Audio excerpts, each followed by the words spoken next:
berhidayah untuk hadir di majelis ini dan insyaallah diberi Allah Subhanahu wa taala. Kedua kalinya Rasulullah SAW tertuturkan kepada junjungan kita beliau Muhammad sallallahu alaihi wasallam yang senantiasa berharapkan syafaat di dunia akhirat.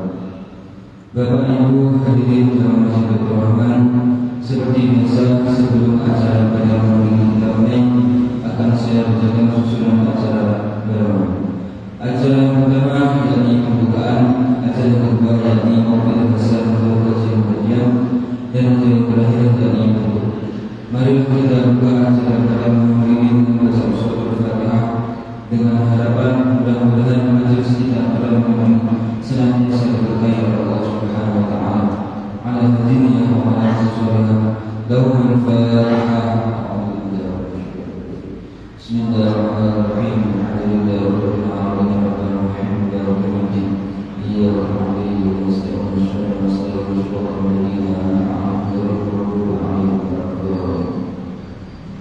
Memasuki acara kedua yakni mau'izah besar yang akan disampaikan oleh beliau Ustaz Haji Abdul Hasan Bapak dan Bapak Karamatul.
Assalamualaikum warahmatullahi wabarakatuh.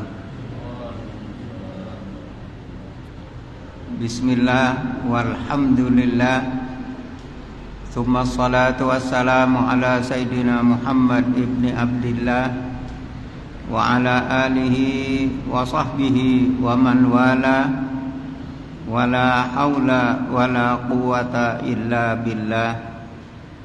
Subhanaka la ilma lana illa ma 'allamtana innaka antal alimul hakim wa tub 'alaina innaka antat tawwabur rahim.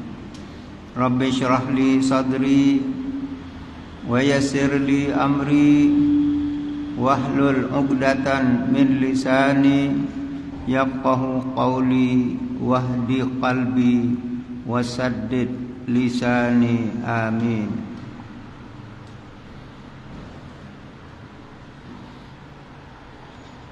Yang kami muliakan para bapak dan saudara-saudara sekalian, segenap jamaah, utamanya segenap pengurus Yayasan Masjid Baitur Rahman.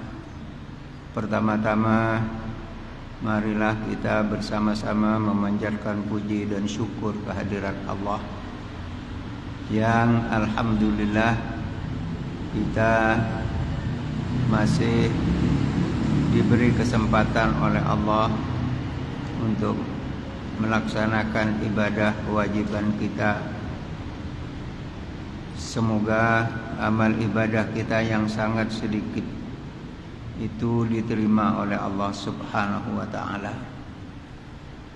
Dan berkat kita berkumpul di majelis ini, yang mana baginda Nabi bersabda bahwa apabila satu kaum berkumpul, apalagi di rumah Allah ini, dan yang di situ diadakan zikrullah, juga diadakan bahasan tentang agama Allah, maka dikatakan bahwa Allah menurunkan rahmahnya kepada orang-orang yang ada di majelis itu. Mudah-mudahan hal yang seperti itu kita mendapatkan. Amin ya rabbal alamin.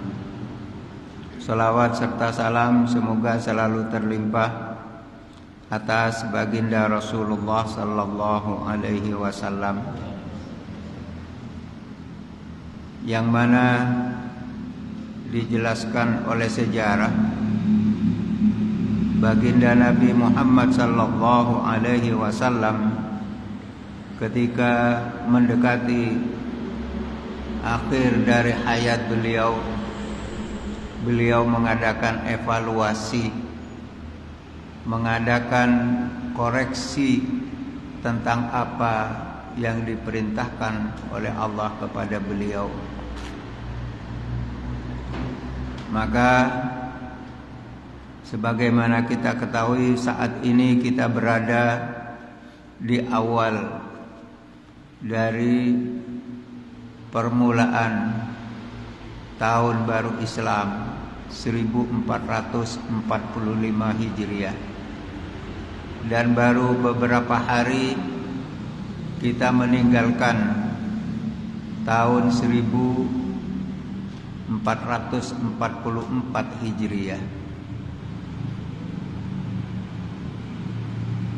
Alhamdulillah, masyarakat umat Islam banyak mengadakan peringatan tahun baru Islam. Mudah-mudahan hal ini memberikan satu manfaat kepada kita.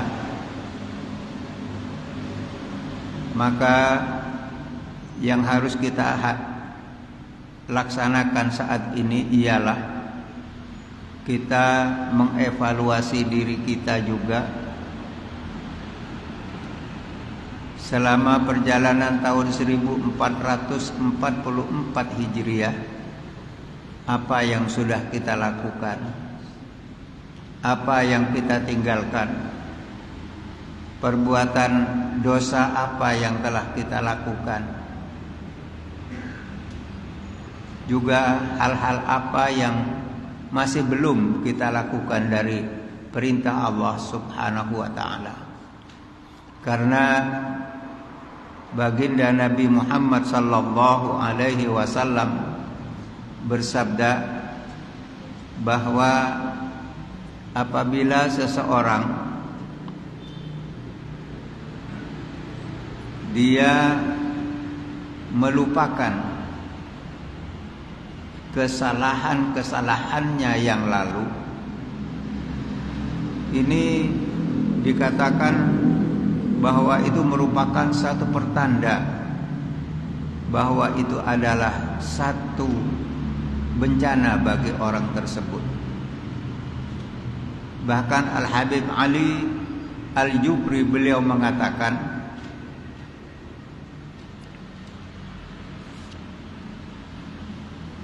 kita jangan sampai kehilangan rasa penyesalan kita ketika kita melakukan perbuatan dosa. Karena kalau seseorang melakukan perbuatan dosa, dia sadar, dia menyesali apa yang telah dilakukan dari perbuatan salah itu, maka itu satu pertanda hati orang itu masih hidup. Seseorang yang berbuat dosa adalah satu hal yang tidak baik. Tapi lebih tidak baik lagi apabila orang melakukan dosa tidak ada penyesalan di dalam hatinya.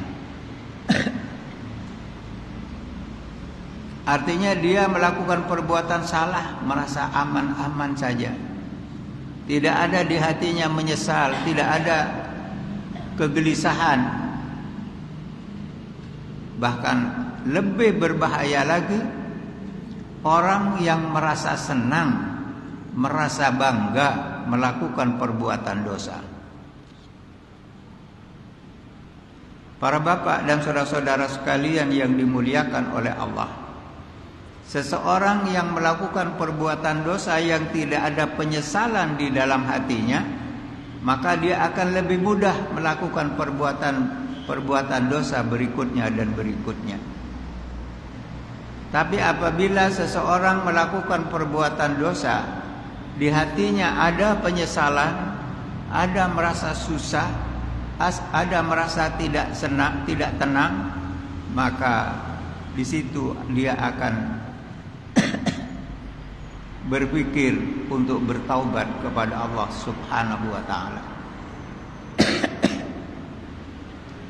Para bapak dan saudara-saudara sekalian yang dimuliakan oleh Allah, bahkan dikatakan, takutlah kamu sekalian kepada perbuatan dosa 1 kali, tapi harus lebih takut lagi 1000 kali kalau di dalam dirimu melakukan perbuatan dosa tidak ada penyesalan sama sekali. Para bapak dan saudara-saudara sekalian yang dimuliakan oleh Allah, kita memandang kalau kita mendapat kesulitan, kesusahan, mendapat musibah, itu sudah sangat menyita pikiran kita. Kita merasa susah. Tapi sebetulnya bencana yang paling besar adalah perbuatan dosa. Karena apa? Kalau musibah, kesusahan itu dalam waktu yang singkat sudah hilang, berganti dengan hal yang lebih baik. Tetapi kalau perbuatan dosa tidak akan pernah hilang selagi kita tidak mau bertaubat kepada Allah Subhanahu wa taala. Kalau kita lalai tidak bertaubat, bahkan itu akan menyebabkan kita mendapatkan kesulitan bukan hanya di dunia, tapi sampai di akhirat nanti. Para bapak dan saudara-saudara sekalian yang dimuliakan oleh Allah, dikatakan, idza aratta an tughayyira bima bika ma bika minal qurub faghayyir ma anta fihi minadz dzunub. Apabila kamu menginginkan satu kesulitan, kesusahan yang ada pada dirimu hilang, maka terlebih dahulu gantilah perbuatan dosa itu dengan perbuatan amal saleh. Para bapak dan saudara-saudara sekalian yang dimuliakan oleh Allah, di dalam perjalanan hidup ada yang sudah kita jalani dan ada yang masih akan kita jalani. Yang sudah kita jalani seperti kita ini sudah jauh lebih banyak dari yang akan kita jalani. Di dalam hal ini, man ahsana fima baqiya ghufira ma madha. Siapa orang yang berbuat baik, menyesali perbuatannya yang lalu, maka Allah akan mengampuni perbuatan-perbuatan dosanya yang lalu. Wa man asaa fima baqiya, tapi siapa orang yang tidak mau bertaubat, tidak mau sadar, tidak mau menyesali perbuatan dosanya, ukhiza ma baqiya wa ma madha, maka dia akan mendapatkan sanksi apa yang telah lalu dan juga yang akan dikerjakan.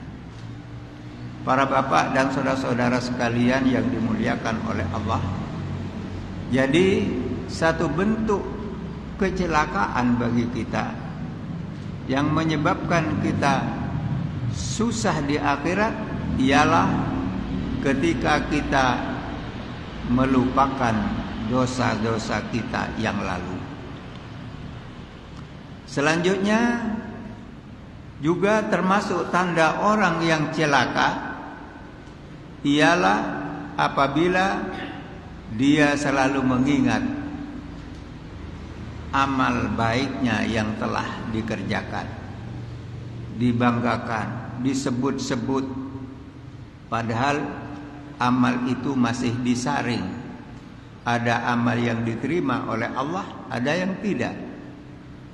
Amal seseorang termasuk amal kita akan diterima oleh Allah kalau di dalam amal itu ada dua. Satu, as-shawab, apa yang kita kerjakan sesuai dengan tuntunannya. Artinya kita mengerjakan amal itu tahu ilmunya. Yang kedua, al-ikhlas. Walaupun sudah benar dikerjakan tapi masih ada di dalamnya ujub, artinya dia merasa bangga dengan amalnya, merasa sudah banyak beramal, bahkan kadang-kadang dipamerkan. Nah, ini berarti dia tidak ikhlas. Atau di dalam beramal mungkin mengharapkan pujian orang, nah, ini juga akan tertolak. Jadi amal kita akan diterima oleh Allah kalau di dalamnya ada ilmu, benar di dalam kita mengerjakan, dan ikhlas semata-mata mengharap ridho Allah. Para bapak dan saudara-saudara sekalian yang dimuliakan oleh Allah, juga termasuk tanda orang itu akan celaka nantinya ialah wa nadharuhu ila man fawqahu fid dunya. Di dalam hidupnya dia melihat, membandingkan dirinya dengan orang yang kehidupannya ada di atas dirinya. Artinya kalau dia melihat orang yang lebih kaya dari dirinya, sehingga dia merasa selalu kurang, merasa masih tidak mampu, tidak sama dengan tetangga.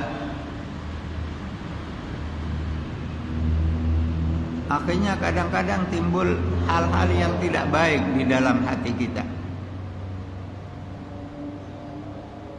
Jadi kalau kita membandingkan, seandainya kita oleh Allah sudah diberi punya sepeda motor, kita melihat tetangga kita yang punya mobil,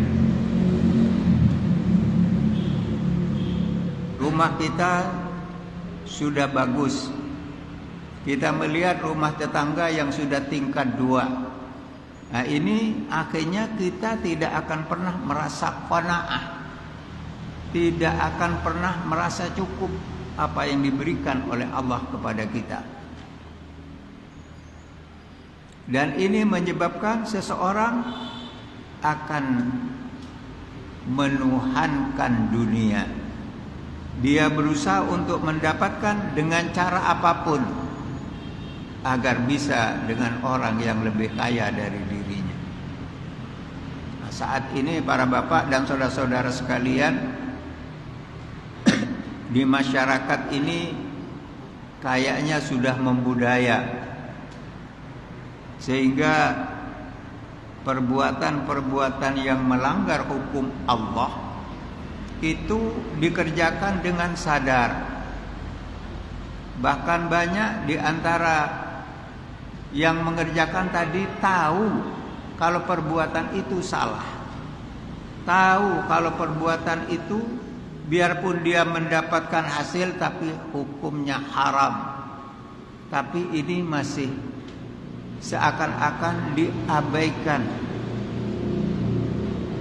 Bahkan yang bekerja itu, yang mengerjakan itu bukan orang awam, bukan orang yang bodoh, bukan petani yang kerjanya setiap hari di tengah sawah, bahkan orang yang mempunyai titel, orang yang pandai dalam segi keilmuan tapi tidak pandai menguasai dirinya sendiri. Para bapak dan saudara-saudara sekalian yang dimuliakan oleh Allah, ini adalah satu pelajaran bagi kita bahwa di dalam hidup ini memang Allah berikan ujian. Kita diberi akal oleh Allah, diberi hati oleh Allah agar berpikir. Akal kita jangan sampai bertentangan dengan kelakuan kita. Kita tahu satu hal yang salah, tapi karena kebutuhan kita kerjakan untuk meraih apa yang kita inginkan. Ini adalah satu hal, berarti kita tidak bisa menguasai diri kita sendiri. Para bapak dan saudara-saudara sekalian, selanjutnya juga termasuk hal yang mengantarkan kita kepada as-saqawah. Apabila kita memandang di dalam masalah agama, kita memandang orang yang lebih di bawah kita. Wah, aku sudah alhamdulillah si sholat timbang kae si turun. Aku alhamdulillah iso sedekah kono si turun. Jadi sudah merasa dirinya lebih dari orang lain. Orang yang merasa dirinya lebih dari orang lain, berarti itu tandanya dia kurang. Orang yang merasa lebih baik dari orang lain, itu tandanya dia lebih jelek. Para bapak dan saudara-saudara sekalian yang dimuliakan oleh Allah, jadi di dalam hidup ini, jangan sampai di dalam kehidupan kita, pertama, jangan kita lupakan dosa-dosa kita yang lalu. Kita akan kembali kepada Allah. Di hadapan Allah tidak ada penterjemah. Kita berhadapan langsung dengan Allah. Di situ kita akan ditanya, "Tsumma latus'alunna yauma idzin 'anil na'im." Kita harus siap-siap menghadapi panggilan Allah. Kita harus siap-siap mohon ampun kepada Allah selagi kita masih diberi bernapas. Kita mari gunakan sisa umur kita ini bagaimana supaya Allah memberikan kita kembali kepadanya tetap membawa iman. Oleh karena itu, katanya Luqman Al-Hakim kepada anaknya satu ketika dia memberikan nasihat. Dia bilang, "Hai anakku, pilihlah perkumpulan, pilihlah majelis yang di dalamnya kamu bisa mengingat Allah Subhanahu wa ta'ala. Pilihlah majelis yang apabila engkau orang yang alim akan mendatangkan manfaat bagi ilmumu, kamu bisa menyampaikan kepada orang yang ada di majelis itu. Hai anakku, pilihlah majelis yang di majelis itu kamu bisa mendapatkan pelajaran. Kalau kamu tidak mengerti, begitu kamu duduk di majelis itu, kamu ada yang membimbing, ada yang memberi pelajaran, ada yang memberikan nasihat kepadamu." Ini nasihat dari Luqman Al-Hakim kepada putranya. Dan ini juga kita ambil sebagai iktibar bagi diri kita. Para bapak dan saudara-saudara sekalian yang dimuliakan oleh Allah Subhanahu wa ta'ala. Selanjutnya, di dalam hidup ini, mari agar kita menjadi orang yang beruntung. Kalau tadi tanda-tanda orang yang saqawah, nah sekarang untuk kita menjadi orang yang beruntung, orang yang saadah itu apa? Yang pertama, dzikruddzunubil madhiyah. Banyak mengingat, menghitung-hitung dosa kita yang lalu. Hasibu anfusakum qabla an tuhasabu.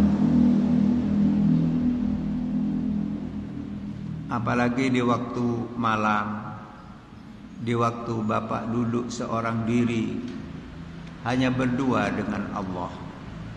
Di saat itulah kita koreksi diri kita. Di saat itulah kita sesali kekurangan-kekurangan dan kesalahan kita.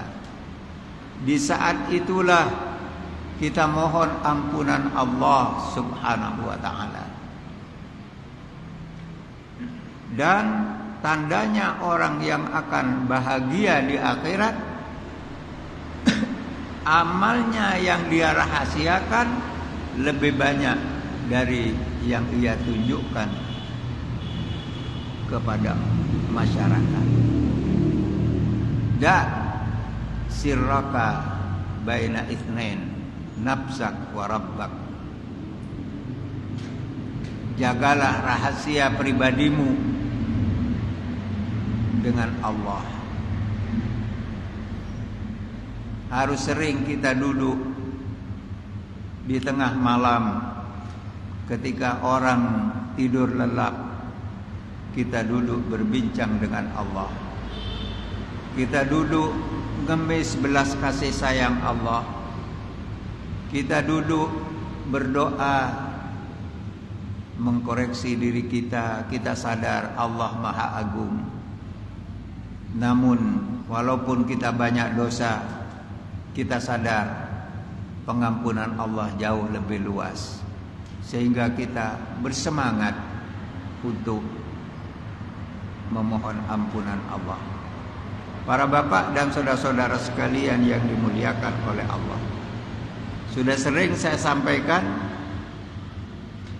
selain kita mengkoreksi amal-amal kita dari semenjak kita akil baligh sampai kita duduk di majelis ini, maka setiap harinya juga tidak lepas itu kita mohon ampun kepada Allah, karena memang waktu sudah sangat panjang yang kita lalui.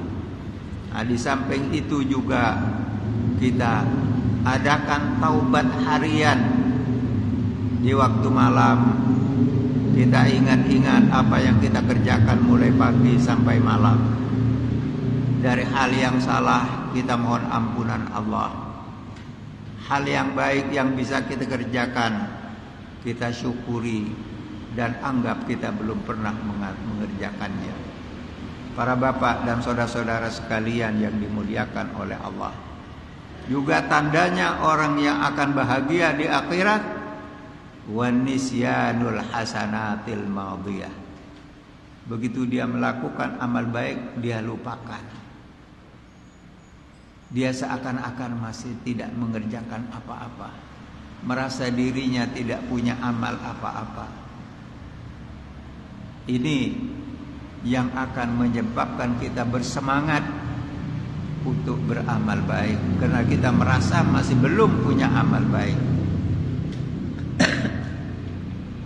Dan perlu kita ketahui bahwa rahmat Allah itu dikatakan qaribun minal muhsinin. Inna rahmatallah qaribun minal muhsinin. Rahmatnya Allah itu dekat kepada orang-orang yang berbuat baik. Yang ketika dia berbuat baik, dia kerjakan amal itu dengan penuh keikhlasan, semata-mata mengharap ridho Allah. Tidak dikerjakan dengan ujub atau riya atau sum'ah. Apa ujub? Ujub itu seorang yang membanggakan amal baiknya, dibangga-banggakan, disebut, bahkan diceritakan kepada orang dengan harapan supaya mendapat pujian. Sekaligus ujub dan riya jadi satu. Yang dia ceritakan itu termasuk pamer. Jadi 3 hal salah sekaligus dikerjakan. Para bapak dan saudara-saudara sekalian yang dimuliakan oleh Allah, selanjutnya di dalam masalah duniawiyah, kita harus melihat orang yang di bawah kita. Kalau saat ini seandainya kita sakit, jangan terlalu banyak mengeluh. Memang kalau di rumah seakan-akan kita sakit sendiri. Tapi coba sekali waktu Bapak sambang orang sakit ke rumah sakit, ternyata di sana jauh lebih banyak orang yang penyakitnya jauh di atas kita.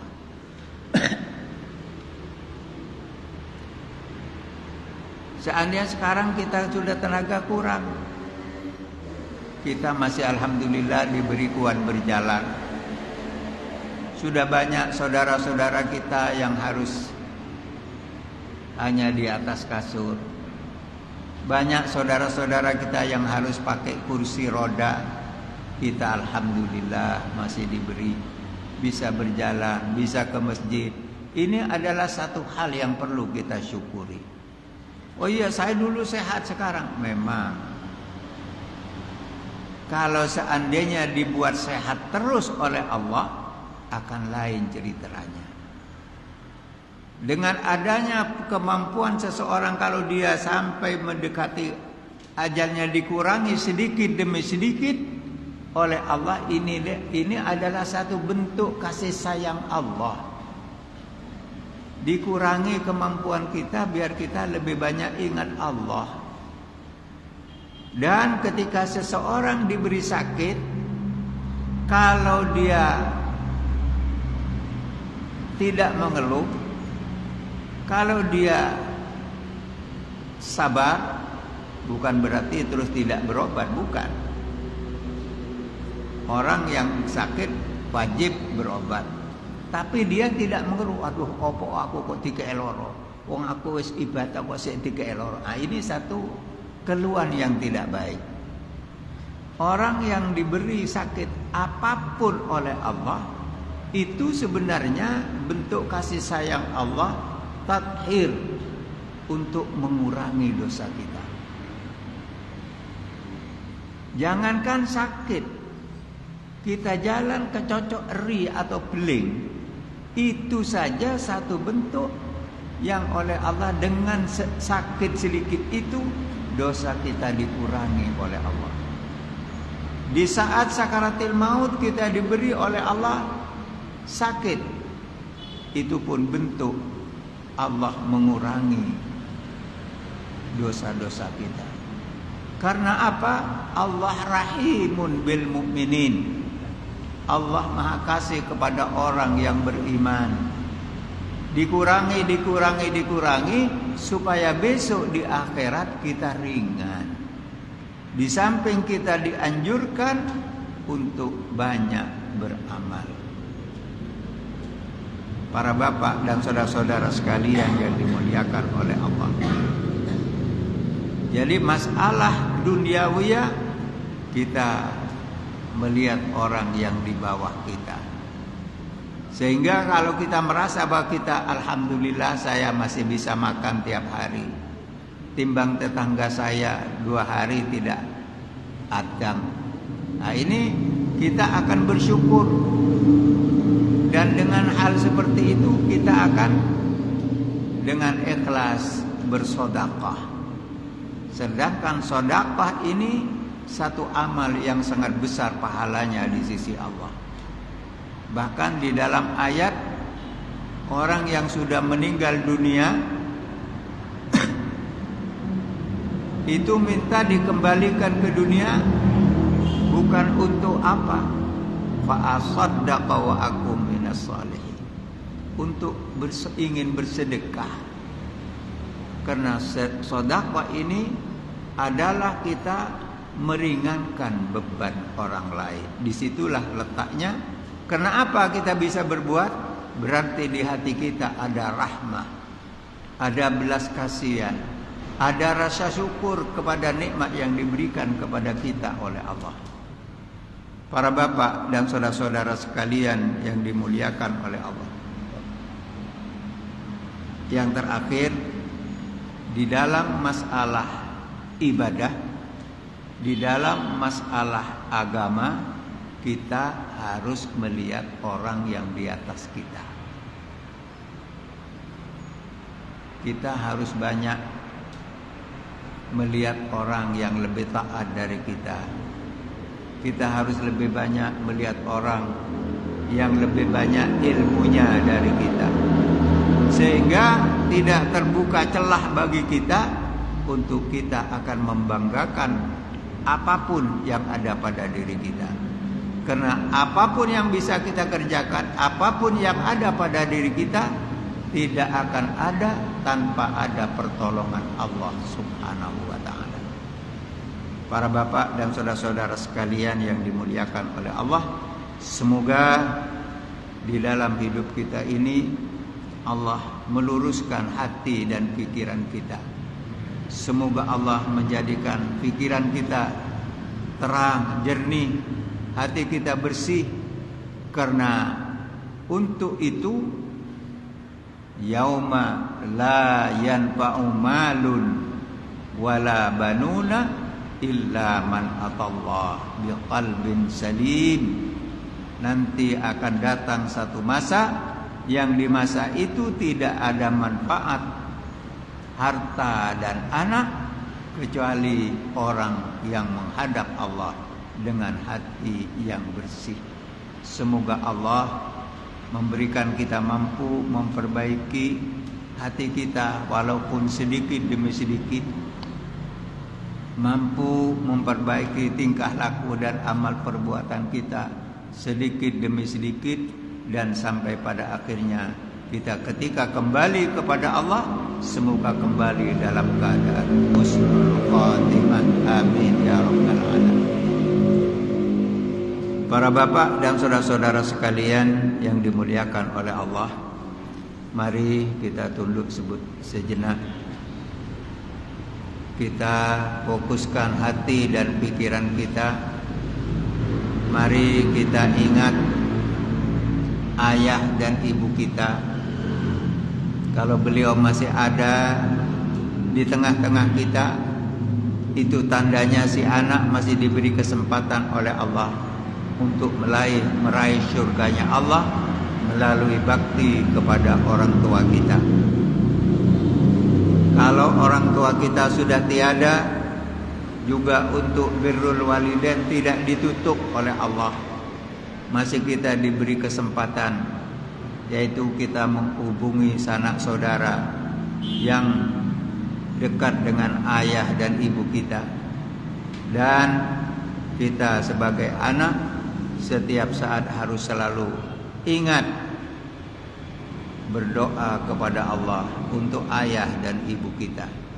Jangan sampai kita sebagai anak lahir ke dunia dibesarkan oleh orang tua kita, karena kesibukan kita lupakan ayah dan ibu kita. Kita banyak memikirkan diri kita dan anak istri kita, tapi orang tua kita lupakan begitu saja. Kasihan, mereka sudah dengan penuh kasih sayang membesarkan kita. Segalanya ditumpahkan untuk mengharapkan kita supaya menjadi orang, supaya menjadi sehat, supaya menjadi orang yang beruntung. Bukan sekedar dirawat dengan baik, masih disekolahkan, pakai segalanya. Semua jasa orang tua kita. Jadi kita bisa menjadi manusia bukan bim salah bim, tapi karena jasa ayah dan ibu kita. Maka mari kita tanyakan, sudahkah kita berbakti, bersyukur atas jerih payah dari ayah dan ibu kita? Jangan sampai bukan bersyukur, bukan berbakti, malah durhaka, berani kepada orang tua. Ini jangan sampai terjadi. Mari di majlis ini kita ngemis kepada Allah.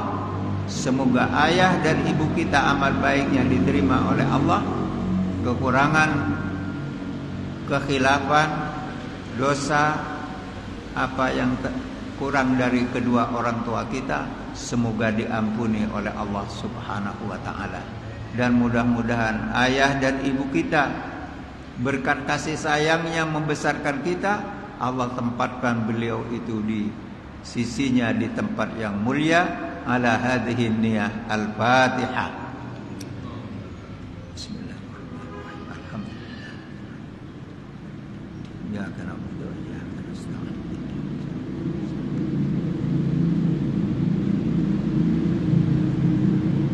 Yang kedua, mari kita baca Fatihah, kita niatkan untuk saudara-saudara kita seiman yang sudah lama berada di alam barzah, sudah sekian lama namun dilupakan oleh anak cucunya, juga yang masih diingat oleh anak cucu. Semoga semua orang-orang yang mukmin yang telah mendahului kita, semoga amal baiknya diterima oleh Allah dan dosa-dosanya mudah-mudahan diampuni oleh Allah Subhanahu wa taala.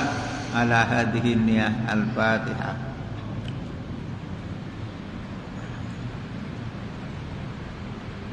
Ya kan.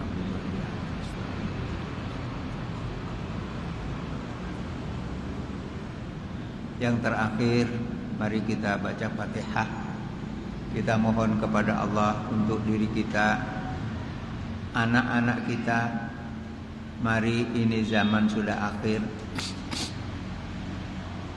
Agama kurang mendapat perhatian dari anak-anak kita, karena kebanyakan sebab juga kita sebagai orang tua kurang perhatian terhadap pendidikan agama anak-anak kita.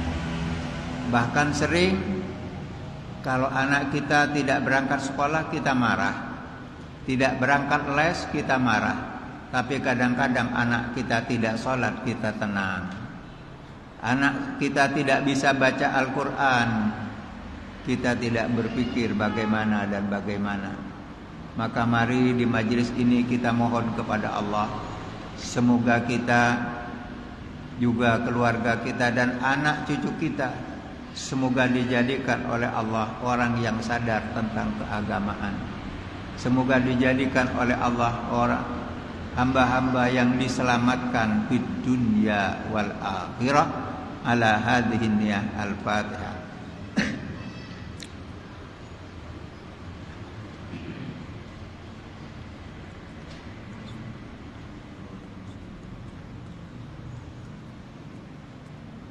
Mari kita tutup dengan kita ngemis belas kasih sayang Allah, dengan kita menyebut namanya yang suci dan agung. Semoga majelis ini menjadi majelis yang makbul indallah. Juga mudah-mudahan di majelis ini apa yang menjadi hajat kita dikabulkan oleh Allah Subhanahu wa taala. Bismillahirrahmanirrahim. Walillahil asmaul husna fad'uhu biha. Ya Allah, Ya Rahman, Ya Rahim, Ya Malik, Ya Kudus, Ya Salam, Ya Mu'min, Ya Muhaimin, Ya Aziz, Ya Jabbar, Ya Mutakabbir, Ya Khaliq, Ya Bari', Ya Musawwir, Ya Ghaffar, Ya Qahhar, Ya Wahhab, Ya Razzaq, Ya Fattah, Ya Alim, Ya Qabid, Ya Basit,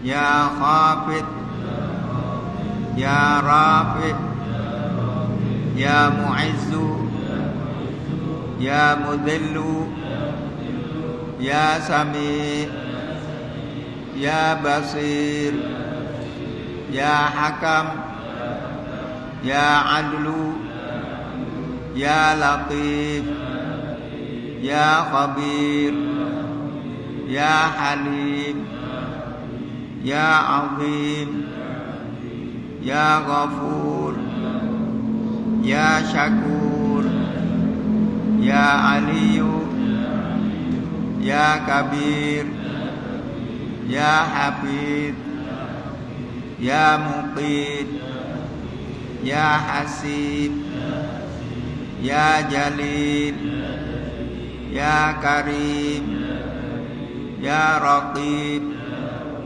Ya Mujib, Ya Wasi', Ya Hakim, Ya Wadud, Ya Majid, Ya Ba'ith, Ya Syahid, Ya Haqqu, Ya Wakil, Ya Qawiyu, Ya Matin, Ya Waliyu, Ya Hamid, Ya Muhsi, Ya Mubdi'u, Ya Mu'id, Ya Muhyi, Ya Mumit, Ya Hayyu, Ya Qayyum, Ya Wajid, Ya Majid, Ya Wahid, Ya Ahad, Ya Samad, Ya Qadir, Ya Muqtadir, Ya Muqaddim, Ya Muakhir, Ya Awal, Ya Akhir, Ya Zahir, Ya Batin, Ya Wali, Ya Muta'ali, Ya Barru, Ya Tawwab, Ya Muntaqimu, Ya Abu, Ya Ra'uf, Ya Malikal Mulki, Ya Dzal Jalali wal Ikram, Ya Muqsit, Ya Jami', Ya Ghaniyu, Ya Mughni, Ya Mani', Ya Darru, Ya Nafi', Ya Nur, Ya Hadi, Ya Badi', Ya Baqi, Ya Warith, Ya Rashid, Ya Sabur, Jalla Jalaluh, alladzi lam yalid wa lam yulad wa lam yakul lahu kufuwan ahad. Kurang lebihnya mohon maaf. Wassalamualaikum warahmatullahi wabarakatuh.